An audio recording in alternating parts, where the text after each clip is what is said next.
भाभी रोज मुझसे ताज़ा मछली मंगवाती थी, मगर उस वक्त मुझे बहुत हैरत होती। तब भाभी सारी मछली बिना पकाए अपने कमरे में ले जाती और जब बाहर निकलती तो लंगड़ा लंगड़ा कर चलती और कहती मछली बहुत मज़े की थी। एक दिन भाभी का राज जानने के लिए मैंने अपनी बहन को भाभी के कमरे में छुपा दिया। कुछ देर बाद जब बहन भी लंगड़ाती हुई बाहर निकली तो मेरी जान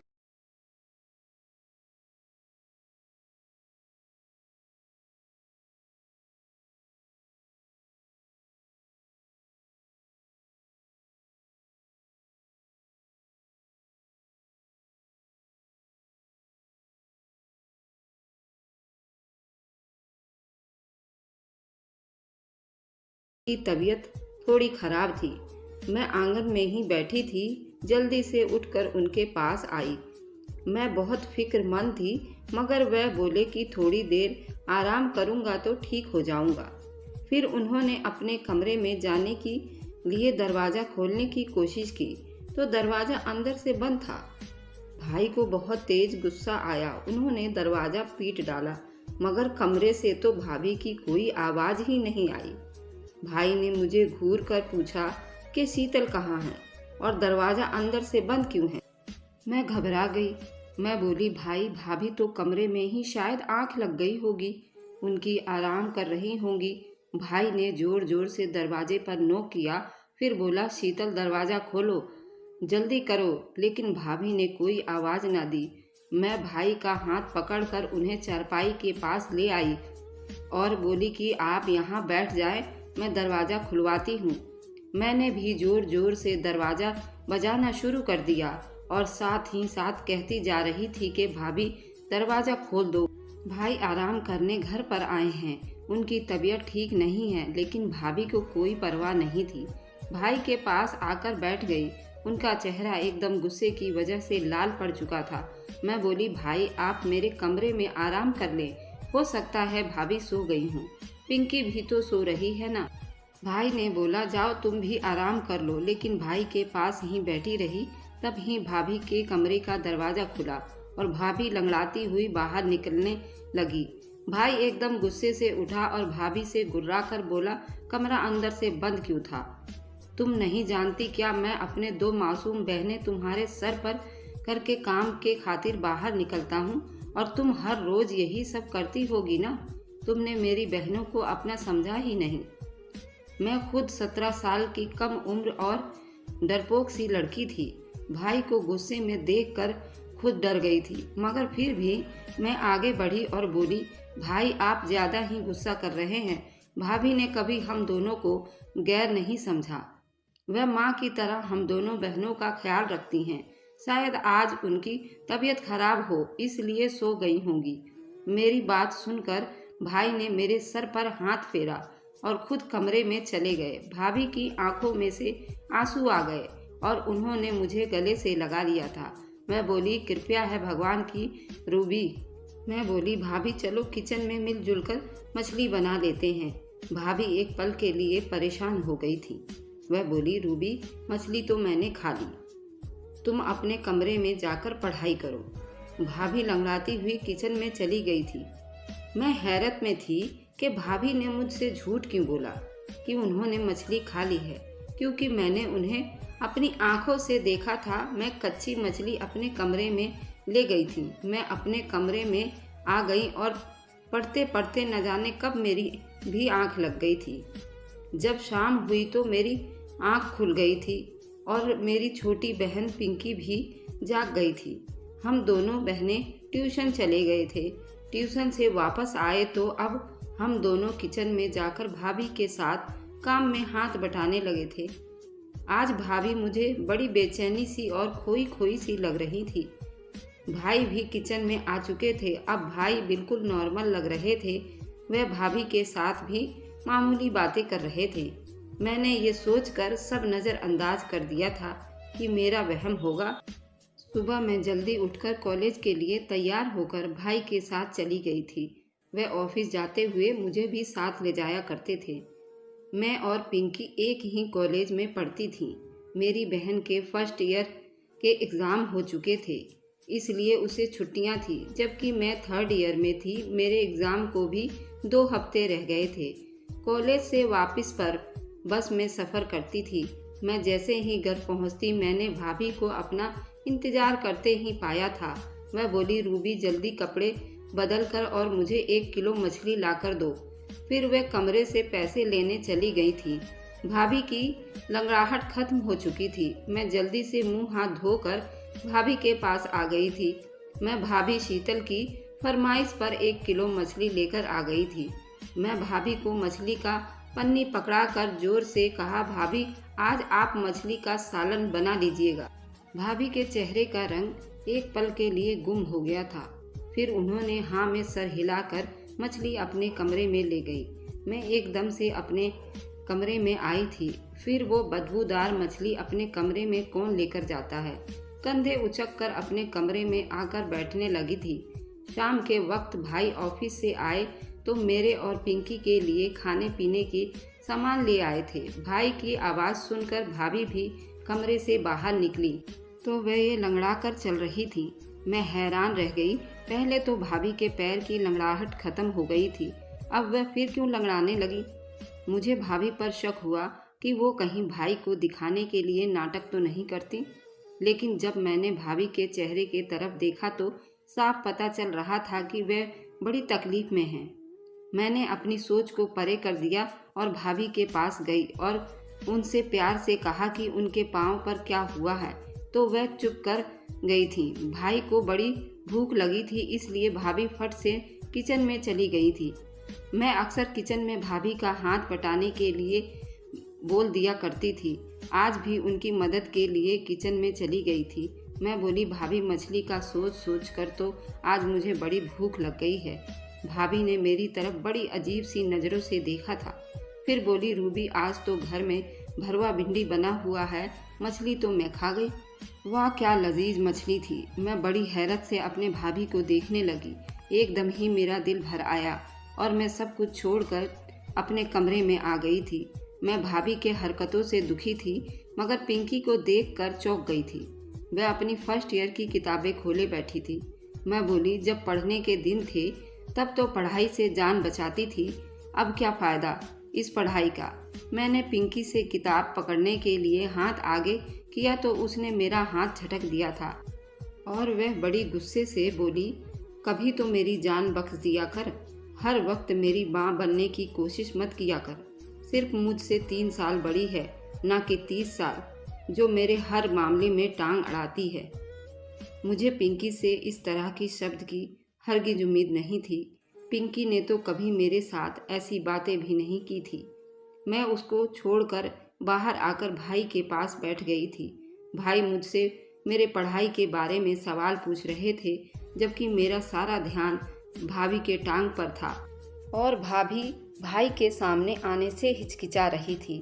वह बहुत कोशिश कर रही थी कि भाई के सामने लंगड़ा करना चले। भाई ने मुझे सोचों में गुम पाया था। मुझसे परेशानी की वजह पूछी थी। मैंने भी बिना लगी लपटी भाई को बता दिया। पिंकी ने मेरे साथ बदतमीजी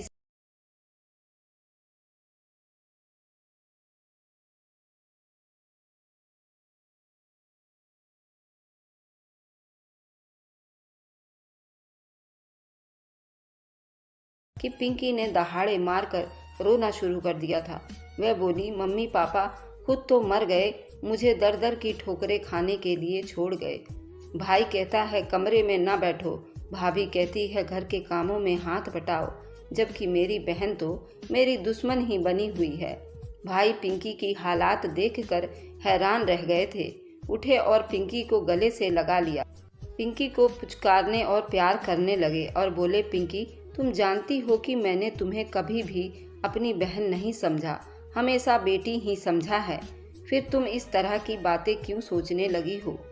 पिंकी कुछ भी बोले बिना बस रोती चली जा रही थी। हम सब भी परेशान हो गए थे। फिर अचानक ही उसने अपने आंसू पोंछ लिया और हम सब से माफ़ी मांगकर कमरे में चली गई थी। भाई ने भाभी को आवाज़ देकर बुलाया और बोले, शीतल आजकल पिंकी घर में होती है, इतनी चिड़चिड़ी क्यों हो गई है, कोई बात है क्या। भाभी का चेहरा एकदम से डर के मारे लाल हो चुका था। वह बड़ी डरी हुई लग रही थी। वह बोली, राजीव, पिंकी हर वक्त अपने कमरे में बैठी रहती है, इसलिए मैंने एक दो बार उससे बोला था कि घर के कामकाज में मेरा हाथ बटा दिया करो, यूं तो तुम बोर भी नहीं हुआ करोगी। शायद उसने मेरी ये बात बुरी लग गई है। भाई कुछ सोचने लगे थे, जबकि न जाने मुझे ऐसा क्यों लग रहा था कि जैसे शीतल भाभी हमसे कुछ छुपा रही थी। बात बस इतनी ही नहीं थी, कुछ न कुछ तो गड़बड़ तो थी। खैर, अगले दिन भाई हमारे कमरे के लिए टीवी लेकर आए, अच्छी अच्छी मूवीज़ लेकर आए, किताबें और नोवेल भी लेकर पिंकी के हाथ में थमा दिए और बोले कि आज के बाद तुम बोर नहीं हुआ करोगी। फिर लट्टू भाभी को थमाकर बोले, शीतल, तुम और पिंकी लट्टू खेल लिया करो। भाभी मुस्कुरा दी थी। मैं कमरे में आई तो बड़ी जोश में लग रही थी और बोली, रूबी, मैं तो सारा दिन फिल्में देखा करूँगी, तुम पढ़ाई में अपना सर खपाती रहना। मेरा भी जी ललचा गया था। भाई पिंकी के लिए बच्चों वाली फिल्में लेकर आए थे, इतनी हंसी मजाक वाली फिल्में। रात देर तक जागकर पढ़ाई करती थी। जब मैं भाभी को अपने कमरे से निकलते हुए देखा तो दबे कदमों में चलती हुई छत पर चली गई थी। न जाने वे रात के उस पहर छत पर क्या करने गई थी। मैं तो बड़ी परेशान हो गई थी। मैं पढ़ाई वगैरह सब कुछ भूलकर बाहर देखती रहती थी। तकरीबन 1 घंटा छत पर बिताकर भाभी अपने कमरे में वापस चली गई थी। ये सब क्या हो रहा था आखिर? मैं ऐसी सोच में ढलती जा रही थी कि जबकि मेरा दिल पढ़ाई में भी नहीं लग रहा था। मैं कॉलेज से जैसे ही वापस आई तो भाभी ने मुझे पैसा थमा दिया और मुझे मछली लेने के लिए भेज दिया था। मैं कपड़े बदलकर अपने कमरे में गई तो ये देखकर दंग रह गई कि पिंकी फर्स्ट ईयर की किताबें पकड़कर बैठी हुई थी। मुझे देखकर इस तरह बुखला सी गई थी। जल्दी से वह किताबें समेटकर अपने कमरे से बाहर चली गई थी। मैंने सोचा कि पहले भाभी को मछली लाकर दूं, पिंकी को तो मैं बाद में देखूंगी। मैं मछली ले आई तो भाभी ने मुझे पन्नी ले लिया और कोई भी बात किए बिना अपने कमरे में जाकर अंदर से कुंडी लगाकर बैठ गई थी। मैंने सब कुछ नज़रअंदाज किया और पिंकी की खबर लेने के लिए कमरे में गई। बोली, रूबी, तुम भाभी को रोज़ रोज़ ये मछली लाकर मत दिया करो। मैं हैरान रह गई कि ये ऐसा क्यों कह रही है। मैं बोली, क्यों, क्या हुआ पिंकी? पिंकी जल्दी से उठकर कमरे से मेरे पास आई और कान में ऐसी बात बोल दी कि मुझे अपना सर चकराता हुआ महसूस हुआ था। मैं पिंकी की बात को मैंने झुठला भी नहीं सकती थी, क्योंकि वह हर वक्त घर में हुआ करती थी। उसे तो भाभी के बारे में कुछ तो खबर होगी। मैंने पिंकी को कसम देकर मना कर दिया कि वह फ़िलहाल इस बात का जिक्र किसी से भी ना करे। मैं खुद उसके सारे मामले की तह तक जाऊंगी, फिर सच सामने आने के बाद ही हम कोई फैसला करेंगे। मैं पढ़ने के लिए बैठ गई तो पिंकी छत पर चली गई थी। ये दोनों ही बड़ी अजीब सी हरकतें किया करती थी। मैं अपनी सोचों में गुम थी कि भाभी कमरे से निकल आई। वह लंगड़ा लंगड़ा कर चल रही थी। मुझे दिल में कुछ काला महसूस हुआ था। मैं बोली, भाभी, मछली कहाँ गई? भाभी बोली, वह तो मैं खा ली, बड़ी ही लजीज मछली थी। मैं चुप कर गई थी। भाभी लंगड़ा लंगड़ा कर चलती हुई काम काज करने लगी थी, जब अचानक मुड़कर बोली, रूबी, पिंकी कहाँ है? मैं बोली, भाभी, वह तो छत पर है। भाभी का रंग अचानक ही फीका पड़ गया था। वह लंगड़ाती हुई छत की तरफ गई थी। मैंने सर झटक दिया और अपनी किताब उठा ली। ये दोनों तो पागल हैं, मुझे भी पागल करेंगी। लेकिन मेरा दिल पढ़ाई में नहीं लग रहा था। भाभी को छत पर गए हुए भी बड़ी देर हो गई थी। मैं भी उन दोनों के पीछे ही छत पर चली गई। सीढ़ियाँ चढ़ते हुए मैं भाभी की आवाज़ आसानी से सुन सकती थी। वह पिंकी को बड़ी बुरी तरह से डांट रही थी। पिंकी की रोने की भी आवाज़ आ रही थी। मेरा दिल अपनी बहन के लिए दुख सा गया था। मैं जैसे ही छत पर पहुंची, भाभी मुझे देखकर डर गई थी। उन्होंने पिंकी को गले से लगाया और प्यार से बोली, लट्टू नहीं खेलोगी अपनी भाभी के साथ? पिंकी ने भी अपने आंसू पोंछ दिए थे और ज़बरदस्ती मुस्कुराने की कोशिश करने लगी थी। उन दोनों को देखकर मैं दंग रह गई थी। मैंने पिंकी का हाथ पकड़कर उसे नीचे खींचते हुए अपने साथ ले आई थी। उसे कमरे में लाकर मैंने पूछा कि भाभी तुम्हें क्यों डांट रही थी। पिंकी घबरा गई और बोली, नहीं तो भाभी मुझे क्यों डांटेगी, बल्कि वह तो मुझसे बहुत प्यार कर रही थी। मैं कुछ सोचकर चुप हो गई थी। मैं बोली, पिंकी मुझे तुम्हारी मदद की ज़रूरत है। मैं भाभी का राज जानना चाहती हूँ। उस दिन तुमने मुझे जो बात बताई थी वह सिर्फ तुम्हारे वहम पर ही बनी थी, लेकिन मैं चाहती हूँ कि तुम मुझे पूरा सबूत लाकर दो। कल मैं जब भाभी को मछली लाकर दूंगी तो तुम उनके कमरे में छुप कर देखना कि वह मछली कैसे खाती हैं और फिर लंगड़ा कर क्यों चलने लगती हैं। मेरी बात सुनकर पिंकी एकदम से मुस्कुरा दी। वह बोली, रूबी मैं तुम्हारा साथ दूंगी। अगले दिन कॉलेज से वापसी पर मैंने अपने दिमाग में सारा आइडिया सोचने लगी थी। घर पहुंची तो मैंने भाभी को अपने इंतज़ार करते हुए पाया था। वह बोली, रूबी जल्दी से मछली ला दो। मैं मुंह हाथ धोने के लिए कमरे में चली गई और पिंकी को भी समझा दिया कि मैं जैसे ही भाभी को आवाज़ देकर बुलाऊंगी तुम उनके कमरे में जाकर छुप जाना। उसने हामी भर ली थी। मैंने भाभी को आवाज़ दी और बोली, भाभी मछली अब महंगी हो गई है, थोड़े पैसे और देने पड़ेंगे। भाभी मुस्कुरा कर बोली, तो फिर क्या हुआ, मैं अभी लाकर देती हूँ पैसे। इतनी देर में पिंकी भाभी के कमरे में जाकर छुप गई थी। मैं मछली ले आई थी। भाभी ने खुशी खुशी वह मछली मुझसे ले ली और अपने कमरे में चली गई थी। मैं बाहर आंगन में ही जले बिल्ली के पैर की तरह चक्कर पे चक्कर काट रही थी। 1 घंटे बाद भाभी के कमरे का दरवाज़ा खुला और वह लंगड़ाती हुई कमरे से बाहर आ गई थी। मैं किचन में चली गई तो पिंकी भी उनके कमरे से निकल आई थी। ये देखकर तो मैं दंग रह गई थी कि पिंकी भी आज लंगड़ा कर चल रही थी। मैंने पिंकी को बाजू से थामा और बोली, पिंकी क्या मालूम हुआ है तुम्हें। पिंकी बड़ी परेशान सी लग रही थी।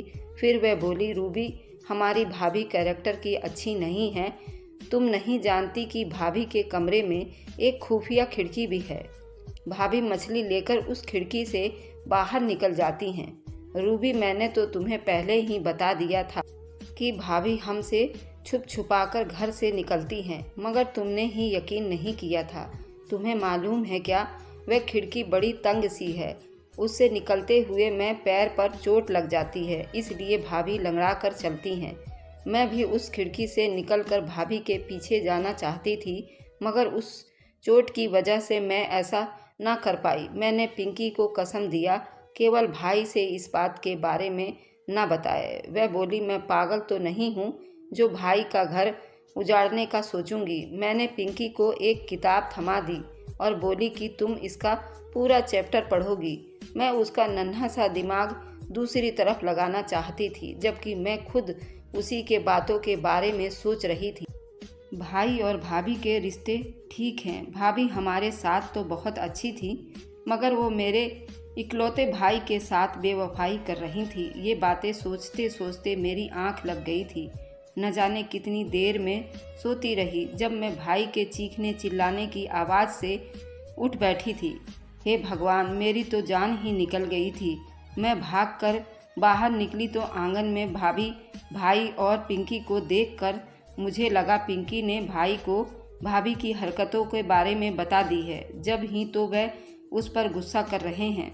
मुझे देखकर भाई गुस्से से बोले, रूबी मैं तो तुम्हें बहुत अक्लमंद समझता था, मगर तुमसे यही नहीं संभली। भाई का इशारा पिंकी के तरफ था। जल्दी से आगे बढ़ी और बोली, भाई क्या हुआ है। भाई के आंखों में आंसू आ गए थे। वह बोले, तुम पिंकी से सिर्फ मुझे ये मालूम करके बताओ कि छत पर कौन था जो उससे मिलने आया था। मैं एकदम ही कपकपा गई थी। मैंने ज़ोर ज़ोर से ना में सर हिला दिया था। मैं बोली, नहीं नहीं भाई, मेरी पिंकी ऐसी नहीं है, ज़रूर आपको कोई गलतफहमी हुई होगी। भाभी आगे बढ़कर बोली, राजीव आप बिना वजह हम सबको गुस्सा कर रहे हैं और चीख रहे हैं। पिंकी अभी बच्ची है, सुधर जाएगी। भाई अब भाभी को घूर रहे थे। वह बोले, मैंने शादी से पहले ही रोज़ तुम्हें कह दिया था कि ये दोनों लड़कियां बस मेरी बहन ही नहीं, बल्कि मैंने इनको अपनी बेटियों की तरह समझा है। तुम माँ बन ना सकी, उनकी परवरिश करना, ये परवरिश की है तुमने उनकी। मैंने पिंकी का हाथ थामा और उसे अपने साथ कमरे में ले गई थी। मैं पिंकी से बोली, तुम मुझे सब सच बता दो, आखिर बात क्या है। वह रोते हुए बोली, भाभी चाहती हैं कि हम दोनों उनके पति का घर छोड़कर चली जाएं। इसलिए वह ये सब करके हमें भाई के नज़रों से गिराना चाहती हैं। पिंकी के बात ने तो मुझे अंदर तक हिलाकर रख दिया था। मैं बोली, तुम फिक्र ना करो, हमारे लिए गड्ढा खोदने वाले खुद ही उसमें गिर जाएंगे। अगले रोज मैं भाई के साथ कॉलेज जाने लगी तो वह बड़े चुप से थे। उनकी आंखें सुर का अंगार बन चुकी थी। मैं बोली, भाई आज आप ऑफिस से आधी छुट्टी लेकर मुझे कॉलेज लेने आ जाइएगा। मैं एक हकीकत आपके सामने रखना चाहती हूँ। भाई कुछ कहे बिना चले गए थे, मगर ये शुक्र था कि वह मुझे लेने आ गए थे। मैंने उनसे कहा कि वह घर के बाहर ही रहे, जब मैं उन्हें इशारा करके बुलाऊंगी तब ही वह आएं। मैं जैसे ही घर गई भाभी ने मछली की फरमाइश कर दी थी। थोड़ी ही देर बाद जब मैं मछली लेने बाहर निकली तो भाई आगे बढ़े और बोले, कहाँ जा रही हो। मैं बोली, बस आप चुप रहें, आज हकीकत आपके सामने आ जाएगी। मैं मछली लेकर घर के अंदर चली गई तो भाभी मेरे हाथ से अचानक से पन्नी लेकर कमरे में चली गई थी। मुझे उसी वक्त का इंतजार था। मैं जल्दी से घर से बाहर आई और भाई को अपने साथ घर ले गई। मैंने कहा कि भाई आप अपने कमरे का दरवाज़ा खोलें। भाई के पास एक अलग तरह का कड़ा था जिसके जरिए उन्होंने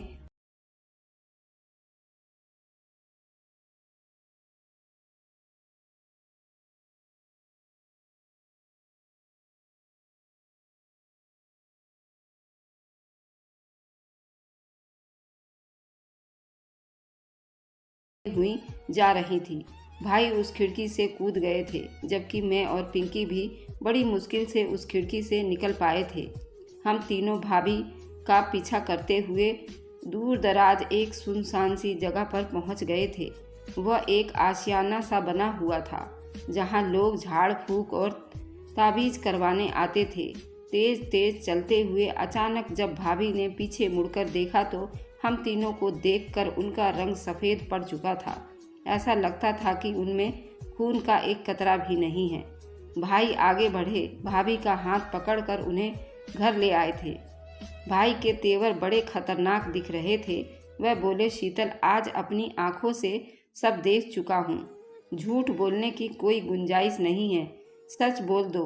भाभी रोने लगी थी। वह बोली, राजीव भगवान की कसम, मैंने हमेशा आपकी और आपकी बहनों की भलाई ही चाहा है, मगर आप उनकी वजह से मुझ पर शक करते हैं कि मैं उनका ख्याल नहीं रखती थी।